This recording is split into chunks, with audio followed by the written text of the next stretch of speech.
இந்த உள்கழுத்து பதக்கம்ங்கிறது நான் ஏற்கனவே இதை பற்றி சொல்லியிருக்கேன் நிறையா இடத்துல. இது பார்த்திங்கன்னா இந்த இடம் அப்படியே அழுத்துகிற பொழுது என்னாகும், தைராய்டு கிளான்ஸ் எல்லாம் வந்து கரெக்டாக சுரப்பிகள் ஒழுங்காக வேலை பார்க்கும். அப்புறம் அதுக்கடுத்து கனமாக காசு மாலை, மல்லிகைப்பொட்டு மாலை, ரெட்டவடம் சங்கிலி, நிறைய நகைகள் போடுவாங்க.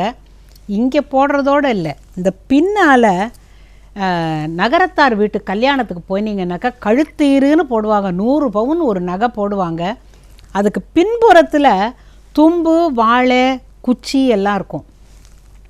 இந்த இடத்துல அழுத்துறதுனால முதுகுத்தண்டில் எந்தவித பாதிப்பும் ஏற்படாதுங்கிறாங்க. தங்க நகையினால் இங்கே கனமாக போட்டதுனால தான் அங்கே எந்த நோயும் வராதுன்னு சொல்கிறாங்க. இப்போ சொல்கிறாங்க நீங்கள் சொல்கிறீங்களே அது நிஜமா அப்படின்னு நீங்கள் கேட்டால் விஞ்ஞானபூர்வமாக ஒன்றொன்றும் இன்றைக்கி வந்து சொல்லப்பட்டிருக்கிறது.